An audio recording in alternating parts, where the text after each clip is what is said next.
that we play our role as a responsible lender in bringing possibilities to life.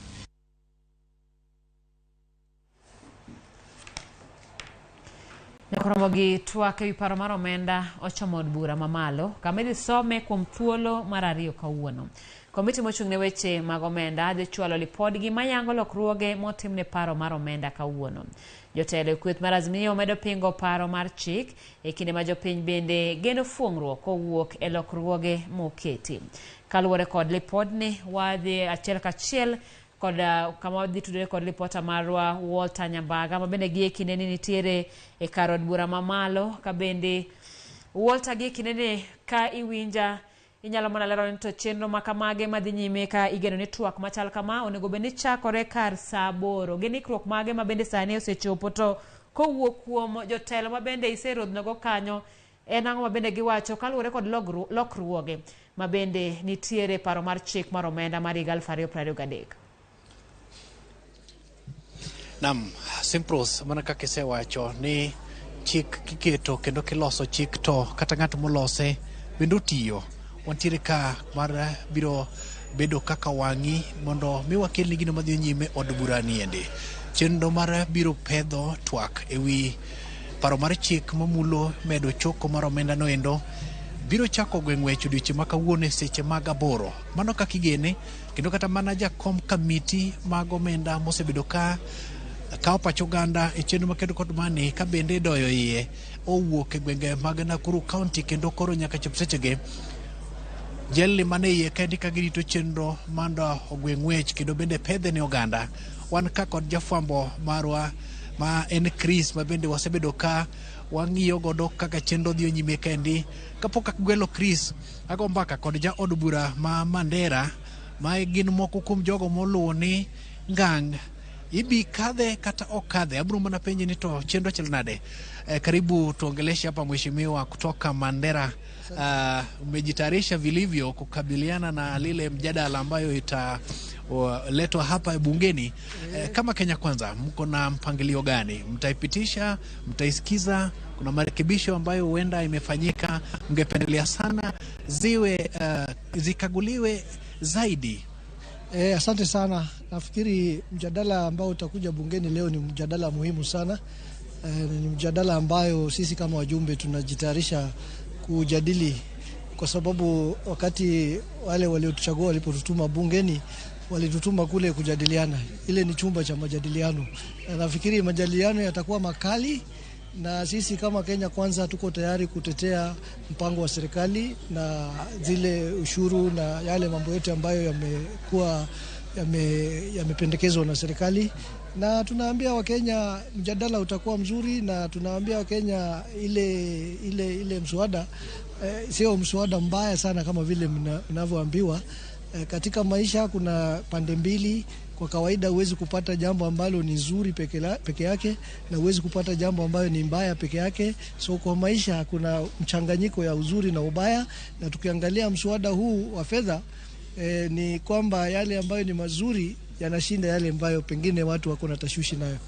Labda nikipata maelezo kamili, mmejikuta katika njia panda kwa hali ya kwamba viongozi wa chama, tuseme Rais William Ruto amewaelekeza namna ambavyo mtajadiliana juu ya hili swala.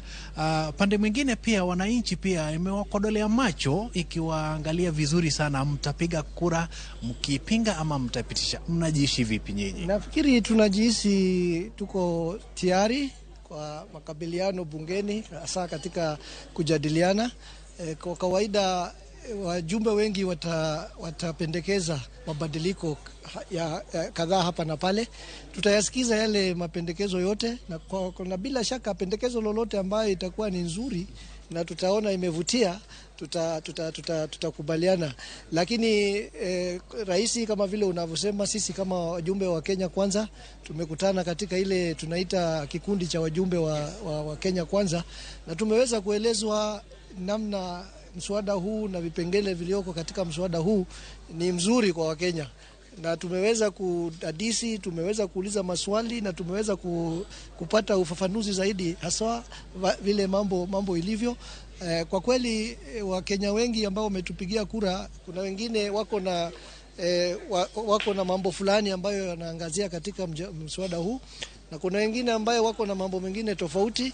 Na kwa mfano constituency ya kutoka kaskazini mashariki kama kule na kutoka, pengine hawatakuwa na maono sawa kuhusu mswada huu na constituency nyingine ambayo iko Central Kenya ama iko Nyanza. Kwa hivyo kutakuwa na tofauti ya wajumbe na maoni yao kulingana na vile wananchi wao wanataka kuona katika mswada ule, na mimi nafikiri tutakuwa na mjadala mzuri kwa Wakenya. Asante sana. Asante sana. Mano kanyoja odbura Mandera mabende loso godo malach nekoro magajwanga koninian kadonya wadwa Chris winjo kaka Swahili lor ka endi ka gitoni mondo gidomo kukum paro mar chik no endo kino wuon kaka bende jafwambo bende mulo weche mag siasa chenro ni kori bipedhe odbura ka endo dichieng makawuono mondo goye mbaka.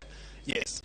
Erokamano Walter, itimo tich maber mana kiselero paro mar chik mar omenda mar 2023 tag finance bill kod dholiech. Thuolo mokalo aloso kod jakom komiti mar od bura mochung'ne weche mag omenda mano Kuria Kimani owacho ni kochopo kar sochiko osewuok e county mana Nakuru e bomano mana Naivasha, kendo kochopo kar sochiko report no biro molo e alwora mar od bura kae kar sochiko mano ler momiwa kod Kimani Kuria mano jakom komiti mar omenda mar od bura owacho ni gisewuok e bomano mana Naivasha. Chris, nise bede bathe kocha chone kineno kaka gidonjo kendo bende gisodo ka endi iwinjo ka giloso kopogore kod mano iye kanyo endo ing'eni ne seche moko go tiklo kor ka Kenya Kwanza koni kor Kazimio liet chalo nade? Agomba ka kod jood bura ma ok kweth mar Kenya Kwanza kod Azimio.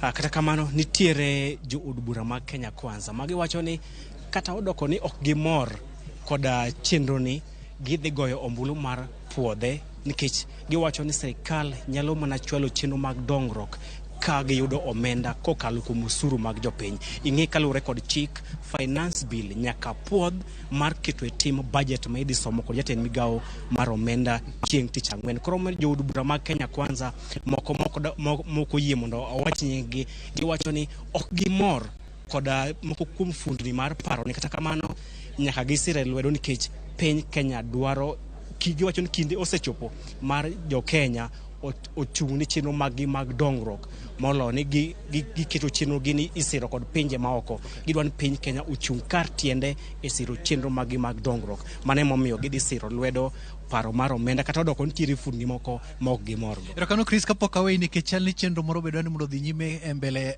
mar mesa mar weche manyien kama Simpro osebedo ka kolone jopiny. Ne nitiere lokruoge ma seche moko igeno ni mondo tim paro mar chik no endo kata moloko kata mana omenda osuru michoko mar gero ute ma seche moko nilieko ni entiere e atamalo 3.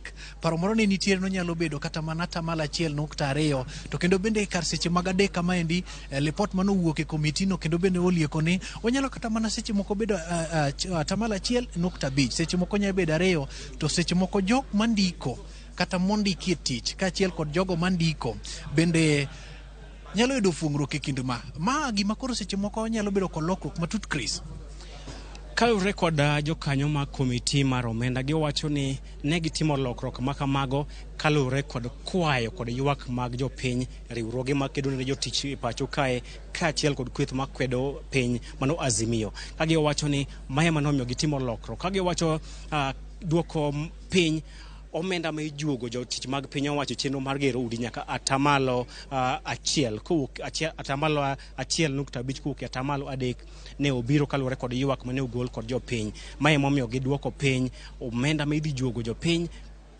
kowuok atamalo 3 nyaka atamalo 1.5 mar miyo jopiny fuong'ruok matin. Kata kamano giwacho ni omenda ma ijuogo gigo molos kod petrol kata petroleum products nyaka bed mana atamalo 16 nikech kanye kama ne ntiere kane po COVID-19 obire pacho kae. Giwacho ni ne ogole atamalo 16 nyaka atamalo 8 kalure kod midhiero ma oganda jo Kenya ne kalo e kinde mag midusi mar COVID-19. Koro ok ne giwite malo, giduoke mana kama ne ntiere kapok midhusi mar COVID-19 odonjo e pacho kae. Ting'en gima nyaka gima timre en give and take.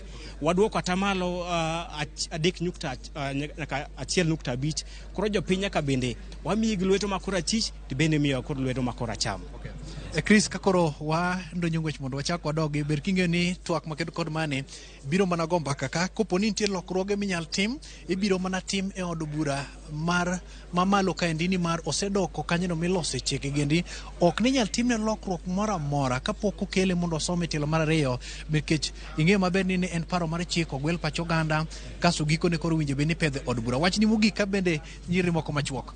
Katieko en ni kalure kod chik en ni bank chwalo report mar di odiochieng' makawuono e nyim od bura, chieng' tich adek odhi donjo e okang' miluongo ni second reading. Second reading kakae ema jo od bura biro yudo thuolo mar kelo lokruok kata kelo amendments ne paro mar chik makamae. Kosewuok second reading obro dhi e third reading. Third reading onge goyo ombulu, koro en jo od bura puodhe ama wite oko. Bang' jatend piny William Ruto kete koke. Makalure kod chenro dhi nyime kakae, Aluso kod Silvanus Osoro owacho ni gin kod kwan moromo ma Kenya Kwanza giwacho ni gise moyien sani gidhi siro chenro makamae. Koro an kod geno ni paro ni odhi kadho kalure kod mikakati kata okenge ma piny owacho mar Kenya Kwanza oseketo mar neno ni finance bill okalo. Pach Chris kako sekete ngene en achiel kuom jofwambo mang'iyo weche mag siasa. Ber king'eyo ni kata mana kinde motelo kane waloso kod jatend kweth mathoth e od bura ma en jaod bura ma Ugenya Opiyo Wandayi, olieko ni Azimio to be ni kod chung' makar kendo bende gin kod kit kaka gibiro ng'iyo kenge mag kwedo paro mar chik maket kod mano, kendo bende gibiro sudo koponi okalo kalure kod kwan mar jo od bura mag Azimio mag Kenya Kwanza, gin kod okenge moko ma bende ginyalo tiyo godo mar nyiso yo ma ok gisir godo paro mar chik ma kod dhi pedhi od bura kochopo seche mag 8 mondo mi goye mbaka. Bir king'eyo ni ma en somo e tielo mar ariyo ma seche moko nyalo pedho moko kuom lokruoge kata bende chop kaka ne ntiere, mak mana ni maling'ling mosedo ni moko nitiere moko kuom pend paro mar chik noendo kata fuoni mage mane dwaro nitiere mondo timne gi lokruoge, kendo yieruok e kind kamiti no wuon ne osegiki giko makende mar chwalo moko kuom report maket kod mano noendo, report mano chwal ne jatend piny, kendo bende jatend piny nosegoye wang'e, kendo bende ogolie pache wuon. Adiri makar kende biro yangore od bura kaendi, wan ka mana mar ng'iyo ni to ginang'o gini mabiro dhi nyime, mage mabiro dhi timore. Ber king'eyo ni seche moko ang' nobed maliet makata mana wacho ni ka opo ni agulu bedo maliet, weche ariyo onyalo barore kata onyalo pukore mach nyalo tho kata mach nyalo bebni. Koro wantiere ka Simpros mondo mi weche maket kod magi wachokni kendo bende waiknigi kapod wago mana wang'o ni to Azimio kata Kenya Kwanza dhi chalo nade. Kachiel nyaka studio. Hero kama na Walter kachiel koda Chris kabende une wang'wa kanyo e kar od bura mamalo. Nyaka Ramogi winjo ni en twak madhi maiye ok dhi bedo mayot, kabende ng'eyo ni penjo e kinda kodi en to kopogore koda paro mar chike wi juogo omenda mibiro ger godo udi ma nengo gi oyueyo.